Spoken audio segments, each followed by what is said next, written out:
Hey friend, welcome to Grounded, the vestibular podcast. I'm Dr. Madison Oak, aka the Vertigo Doctor. I am the vestibular physical therapist who is here to help you with all things dizziness, imbalance, and vertigo. In this podcast, we explore the fascinating world of vestibular disorders. Come with me as we dive headfirst into a journey to discover the mysteries of the brain, the inner ear, and the balance mechanisms that keep us grounded. Whether you've been managing dizziness for one day or 25 years, we're going to get real about what it takes to manage dizziness, handle the anxiety cycle, and thrive, not just survive, with your vestibular disorder. First, I want to remind you that this is never medical advice. Remember, this podcast is for informational purposes only and may not be the best fit for you and your personal situation. It shall not be construed as medical advice. The information and education provided here is not intended or implied to supplement or replace professional medical treatment, advice, and or diagnosis. Always check with your own physician, medical professionals, and healthcare team before trying or implementing any information found here. Hello and welcome back to The Wellbeing. Dr. Madison here today. We are talking about your migraine threshold. Your migraine threshold is honestly a very essential part of understanding vestibular migraine and how to treat it overall. And this is because most people say, oh, I'm just going to avoid XYZ trigger and I'll feel better. So most people, when they're going about trying to manage their migraine better, will say, okay, the first thing I'm going to do is avoid coffee and chocolate. And then maybe I'm going to take out gluten and dairy. Then I'm going to stop exercising because that sometimes is a trigger. I'm going to sleep in more because not sleeping enough is a trigger. I am going to maybe, stop drinking electrolytes because sodium might be a trigger. And then all of a sudden, the more things that you avoid, the more triggers you begin to have. And I see this happen constantly. Like, you guys, all the time. And if you stop listening to this podcast right now, I want you to know that avoiding triggers is less important than trying to build yourself a bigger threshold.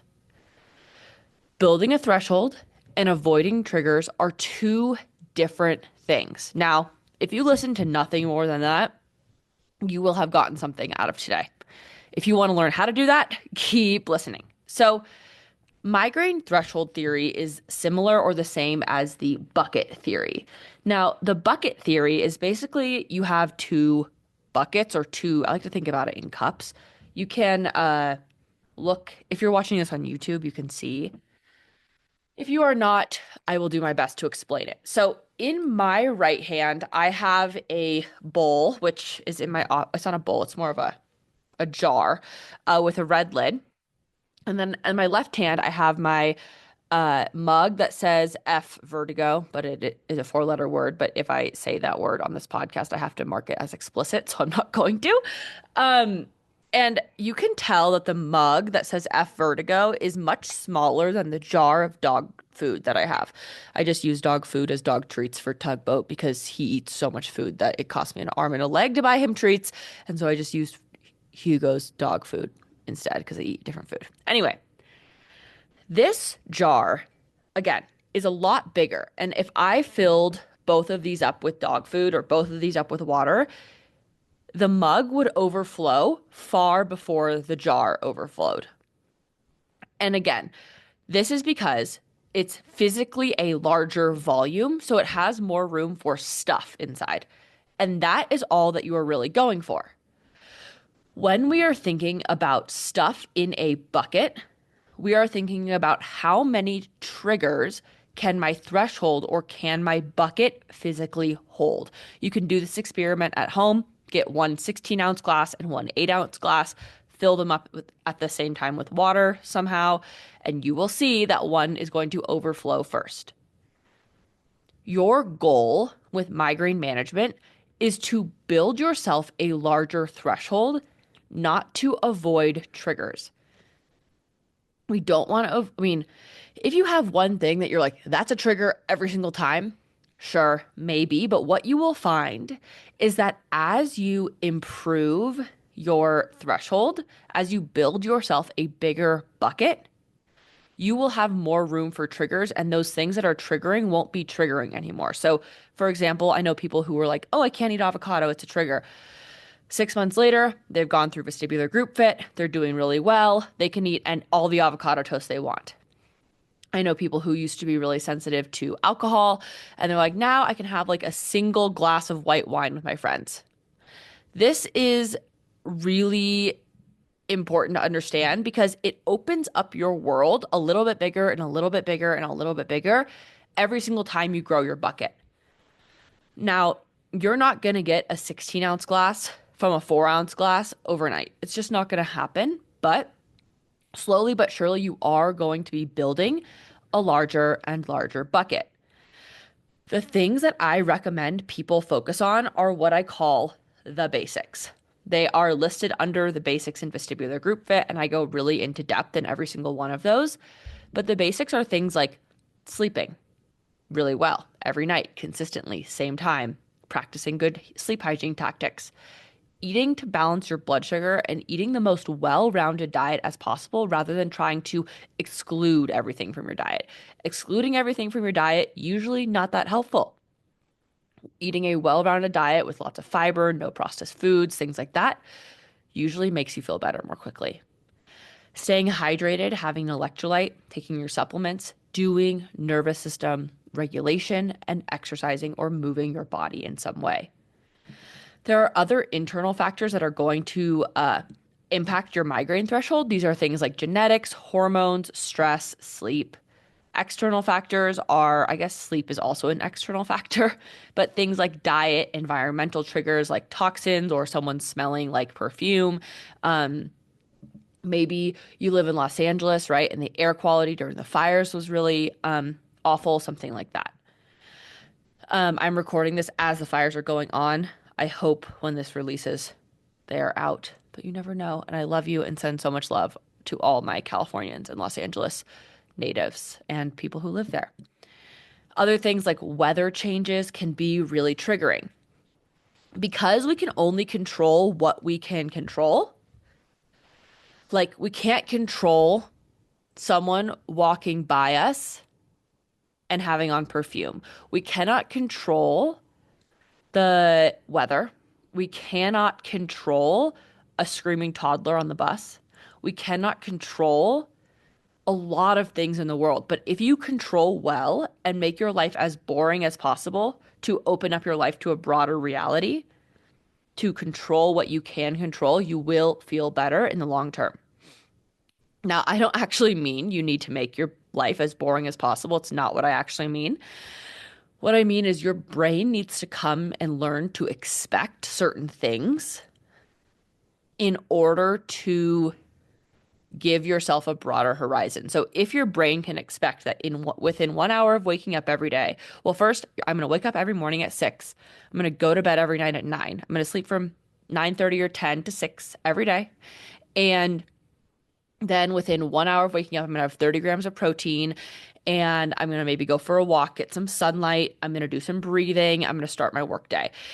Then every 3 to 4 hours after that, I'm going to eat a decent amount of protein again. I'm going to get my fiber, my micronutrients. I'm going to have my supplements at the same time every day. If you can do that, which I know is easier said than done, which is why I recommend starting so small and kind of starting with one basic at a time in vestibular group fit. If your body can come to expect that, it's going to give you more leeway to go out to lunch with a friend, return to the office, one night a week. Maybe you stay up a little bit later. If you can be consistent 80% of the time, your body will say, oh, we don't have to be on such high alert. Now I'm going to give you more leeway to do more less boring things. Does that sentence even make sense? I don't know. So strategies to build yourself a bigger bucket or raise your threshold are going to be lifestyle adjustments. There is a thing called the number needed to treat or intention to treat. And I've heard it called most things, but I think number needed to treat is more common. Number needed to treat is the number of people who need to do one thing or take one medication in order for it to work for one person. So let's say amitriptyline. I don't have the exact numbers on this. Maybe I can find them. Okay, I looked, I couldn't find it quickly. But the point is, number needed to treat again is how many people need to take a medication in order for it to be effective for one person. So the number needed to treat could be nine, where nine people uh are going to try this and it'll work for one person. It could be three, it could be two. Nothing is one. Nothing exists that's one. Like not anything is going to be effective for every single person, but for uh time consciousness of I need to treat a patient in 20 minutes, so I need to go do that after this podcast, basically, I record it. Because of that, I'm just going to use random numbers. So if you are taking a medication and the number needed to treat is nine, I believe that lifestyle adjustments is two, which is excellent. And there are no side effects. So even if the number needed to treat for a medication is two as well, so it'll work, it's likely not without side effects because medications don't exist without side effects. Now, am I telling you not to take a medication? Absolutely not. Medications can be life-changing and amazing for so many people. And honestly, it creates space. And I should do a podcast on how medications create space. I will put that on my list of, I already have like them listed out through June. So, but how medication creates space is an amazing thing. So I'm not saying not to take meds. If you don't want to, that's between you and your doctor. If you do want to, it's still between you and your doctor. But ultimately, lifestyle changes are the hardest things to do because it's way harder than just popping a pill every day.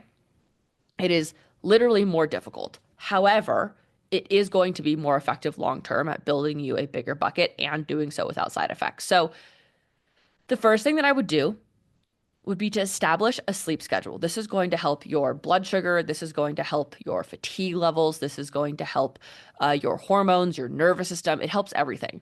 So that's why I like to sometimes start with sleep. And if not, I start with nervous system regulation. A lot of people have a lot of difficulty with sleep. I recommend Sleep Doc Shelby. She can be a phenomenal resource for people. So um, go give her a follow on Instagram. Reduce Sorry, let me start over. Establishing a consistent sleep schedule means I'm going to go to bed at the same time and wake up at the same time every single day. Now, sometimes going to bed at the same time is not an option. Like maybe someone invites you out for dinner and you really want to go, but starts at 6:30 and normally your bedtime's at 8. Okay, that's fine, but still wake up at the same time every day.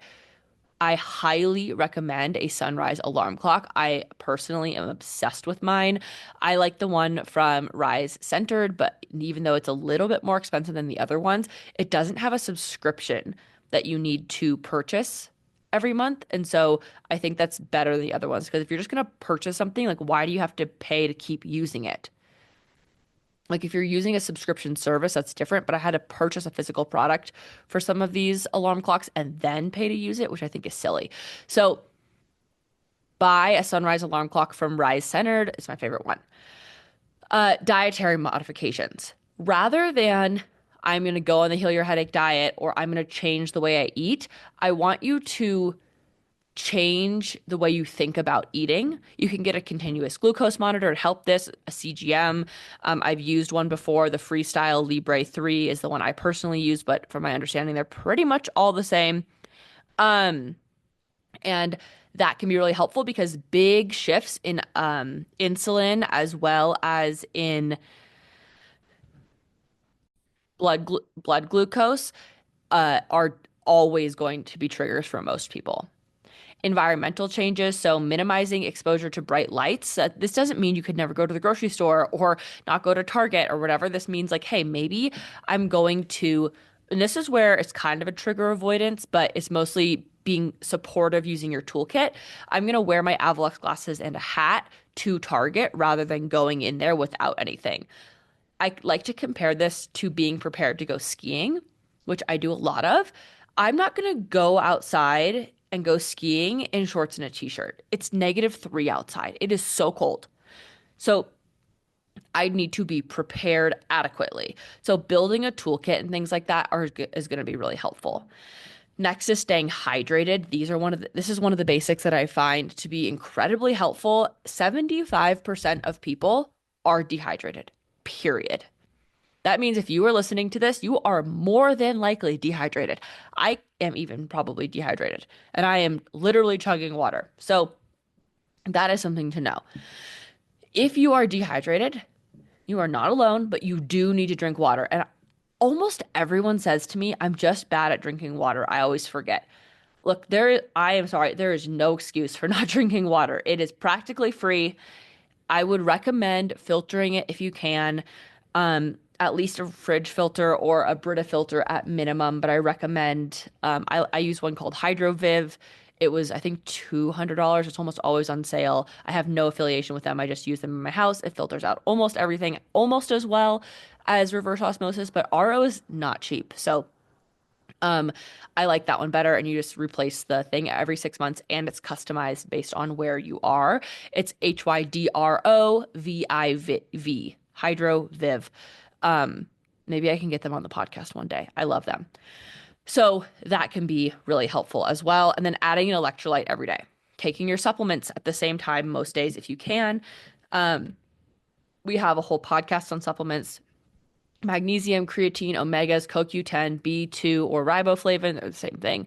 Um, I don't really love feverfew or St. John's wort, not my faves for this, but those other ones are all fantastic.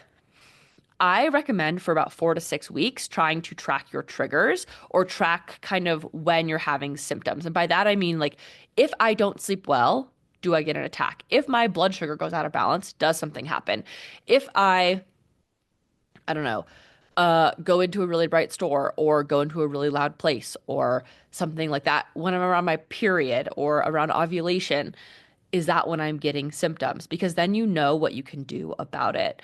There is an entire module in Vestibular Group Fit. Remember, use code GROUNDED at checkout for 15% off about hormones. There we go over menstruation, pregnancy, postpartum, perimenopause, menopause, HRT, all of the things. We go over it all in relationship about like what you should do, actionable tips and tricks, people to follow, all of those types of things. And then preventative care. So are there things that you need to do preventatively, like take a medication or a supplement? Um, Acupuncture, biofeedback, massage. Some people hate massage. I would say most people at first don't love neck massage. If you do want to try it like further down the line um when your threshold's a little bit higher and your neck is a little bit stronger. That is another thing I would add to the building a bigger bucket threshold theory would be neck strength. You have two like groups of muscles in your neck. You have your deep cervical neck flexors, and then you have your bigger neck mover muscles. So those are the ones you can see if you like strain your neck or turn your neck or lift your shoulders. Those are your big neck muscles. Your small ones you can't see, you can't really feel them. You'll never really notice them when you're using them, but they are of vital importance. And a lot of people will tell me they feel like their dizziness is coming from their neck. Again, this is really so very, very common. And because of this, the 6 week neck strength protocol, it exists only in Vestibular Group Fit, will be really helpful. It works really well. It's exactly the same as what I prescribe to my patients, basically, just in a general format for people with vestibular disorders. Um, it's the same thing I prescribe in my one-on-one clinic, basically, but it is just in an educational platform. It's in Vestibular Group Fit, so it's not medical advice, obviously. Um, and then also exercise. Exercise is one of those things where people are like, I cannot possibly exercise. There's no way I'm exercising. It's not going to happen. And that is because it's a trigger for me. Or there are people who say, well, I've never exercised before. Like, I'm not going to start now. I don't like it. I don't feel like it. I'm too dizzy to do it. I have heard it all, I promise you. But I also promise you, when you do it correctly, it will not make you dizzier. You will ultimately feel better. And what I mean by that is if you feel like exercise is not for you right now, what I want you to do, and this is what I tell people to do in Vestibular Group Fit. I'm going to give you the exact outline of how I tell people to do it in there right here because I think it's that important. Number one is understand your baseline. Where am I at right now? Where is my baseline right now? Is it a 3? Is it a 7? Is it a 5 out of 10? Okay, great. If I feel dizzier, do I have a way of bringing it back down? If the answer is no, you first need to start there. If the answer is I am a 5 out of 10 or above all the time, you need to start with nervous system regulation. I wouldn't start with exercise. If you're like, I'm a 5 or below most of the time out of 10, like be honest with yourself. And I have a way to bring my nervous system back down when I get up here. That is when you are okay to start exercising. Have a high fat, high protein snack beforehand. So, like almond butter, a beef stick, an apple with peanut butter, whatever, just small to keep your blood sugar regulated throughout. And then take a class in vestibular group fit for 3 minutes. 3 minutes. That's it. Everyone's like, I'm going to go to the gym and do a 45-minute workout. I'm like, please don't do that. You're going to feel worse. And almost everyone tells me they feel worse. And they're like, I'm never going to exercise again. If this sounds like you are not alone. Stop. That's not what you're going to do. You're going to go to the gym, or honestly, I wouldn't even go to the gym. I just do this at home, which is why vestibular group fit workouts are from home. Play the class, do the little warm up, see how you feel. If you're like, warm up's good for me today, stop. If the warm up is done, you're like, okay, I feel okay. I'm going to do 3 to 4 minutes of exercise. That's it. Then I want you to ground and breathe for 15 minutes. I am not joking. 15 minutes. Bring that nervous system back down to baseline. Remind your body that this is safe. Be calm. Be okay. And say, okay, tomorrow I'm going to maybe do a little bit more based on how I feel. Maybe that was enough. Okay, then I'm going to do 3 or 4 minutes again. This is not about, I'm going to do the best workout of my life. No, this is about teaching your body that movement is safe when your body believes that movement is not. That is what this is about. Okay, today, overall, just as a little wrap up, we talked about the bucket theory, right? We're trying to build a larger bucket so more triggers can fit in there without them overflowing and giving you an attack, because when it overflows is when you enter attack land. We talked about things to do this: balancing your blood sugar, sleeping really well, nervous system regulation, staying hydrated. One thing I forgot to say about hydration, which is my favorite fact, is that if you dehydrate athletes without a vestibular disorder, they perform as though they have a vestibular disorder or a concussion. Which means if you already have a concussion or a vestibular disorder and you are dehydrated, you are going to feel worse, period. You're going to be more imbalanced, have less control over your dizziness, all of the things if you are dehydrated. So please, please, please hydrate and use electrolytes. Anyway, supplements, medications, stress, hormones, all of the things. Exercise, toolkit, like Avalux glasses, use code VertigoDoc at checkout for $25 off, and others. There are so many things I couldn't even get into today just for time purposes, / you don't want me to just list for an hour all the things that can help you raise your threshold or build a bigger bucket. Start with one. Start with whatever you feel like for you is the lowest hanging fruit. What is the easiest thing for you to do? Is that add a breathing schedule? Is that stay hydrated? Is that balance your blood sugar? What is the easiest possible thing for you? Not for your friend, not for your partner, not for your kid. What's the easiest thing for you? Start with that and move forward. All right. If you have any questions, please send me a DM at the Vertigo Doctor, or I guess you could email me, but I don't reply very often. My assistant does. Or, of course, you can join Vestibular Group Fit. Use code GROUNDED at checkout for 15% off to work with me. That truly is the best, most comprehensive, and least expensive way to work with me. If you have any questions, comments, concerns, please let me know. I love you, and I'll see you next time on Grounded.